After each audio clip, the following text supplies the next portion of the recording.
How many times have you suffered because you felt like your needs and prayers are never heard? This is because often it is difficult to find the right path to understand how to make God or any other superior entity you believe in listen to you. And this does not depend on the religion one belongs to.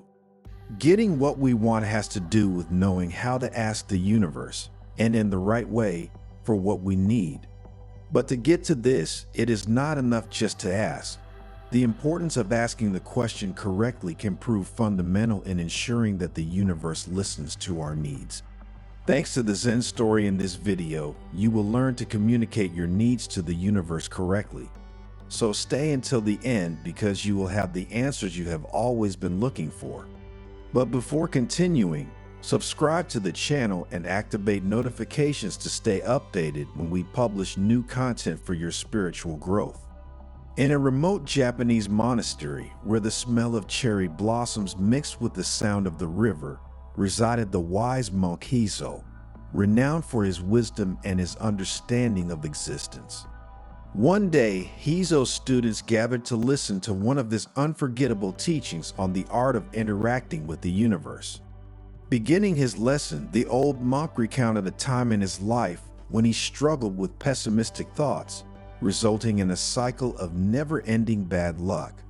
Dear ones, the master began, we can all tune into the universe and ask it for what we need. But to do so, we must respect certain principles. It is important to understand that when we pray or reflect on something, we are focusing our mind on it. This leads us to vibrate in harmony with the universe on a vibrational plane. This is why it is essential to learn how to direct our prayers and requests to obtain the desired result. The correct choice of words, the precision, and the motivation for using them, you will see, will prove to be fundamental to give rise to lasting communication, also aimed at your mental well-being. Maestro Heizo, aware of the curiosity that was arising among his listeners, began to list the series of precautions to be taken when one wants to make requests to the cosmos. Let's start with a step that you can't exclude if you want to start communicating in a truly functional way with the universe, he said. I'm talking about the total understanding of ourselves and the internal mechanisms that systematically dominate us. Only in this way will we be able to understand what the requests to be made to the superior entities to which we refer really are. At this point, the wise Heizo began to give examples of his personal life experience. For a period of my youth, negativity and discouragement had taken over my life. To overcome this difficult moment, I entrusted my energies to the practice of daily gratitude. I started by concentrating my resources right from waking up in the morning to have a heart full of gratitude ready to make the most of a new day. To do this, it helped me a lot to keep a diary in which I wrote down thoughts and sensations that led me to feel emotions of gratitude every day. Before going to bed, I made a point of listing 3 things I was grateful for that day every night. The master transmitted this practice to make his disciples understand how the energies and vibrations sent to the universe, thanks to a positive vision of life, are a fundamental point for undertaking communication with it. Let's move on to the second point. The objectives you want to achieve must be clear to you from the beginning. In this way, you will acquire the awareness necessary to know how to transmit them to the universe. Take inspiration from solitary travelers who set out by establishing fundamental stages of their journey. Only in this way will they reach the final goal of their journey in a totally satisfactory way. Only by definitively clarifying one's dreams and ambitions will the universe be able to help us complete them. Heizo continued by telling the story of one of his disciples, who explained very well the third principle to follow. For satisfactory communication with the universe, you must learn to perceive, with all your senses, your ambitions.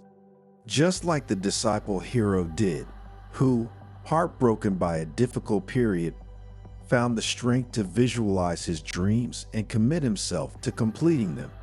Having a clear and complete picture of what his goals were meant that the universe accompanied him as a faithful companion during his journey of realization.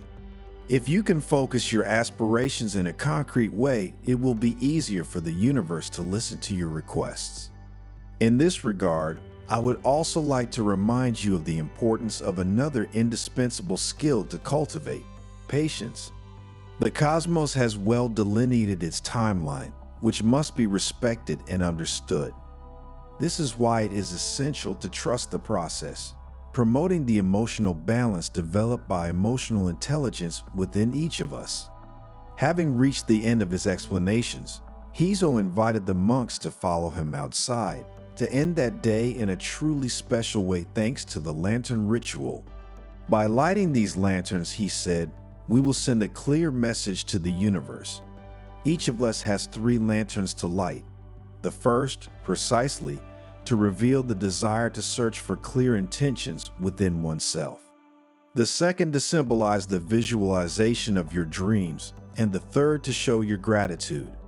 Each of them will illuminate your path, mixing among the stars in the sky to give rise to a unique spectacle. Hope and awareness of your possibilities are now brighter than ever. By doing this, we can speak directly to the cosmos, through prayer or through real dialogue. Transmit your thoughts to him and focus your energies on what the request is, so as to make understanding for the higher entities as simple as possible. When you talk about something you love, focus all your energy and connection on that thought. If it's a person, you might get so close with your mind that you can smell their scent. This is because coming into such close contact on a spiritual level with a thought brings the human being to a very strong cosmic approach, just as happens with prayer or meditation. This is why it is essential to know what words to address to the universe to communicate our needs. Doing it in a totally positive way, free of negativity and prejudice, helps the soul to get closer to the entity we are speaking to in a strictly spiritual way. If you experience suffering, whatever its origin, don't turn to the universe simply saying you don't want to feel it anymore.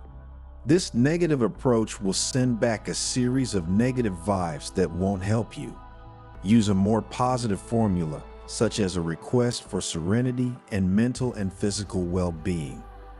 This will cause the universe to accommodate requests in a more fluid and compliant manner. This, dear disciples, is the key to ensuring that your requests and needs are heard and accepted by any higher entity you turn to. Master Heizo, looking his disciples in the eyes, reminded them of a fundamental thing. The universe is never against us. It's simply the way we treat it that makes it willing or unwilling to take our request into consideration.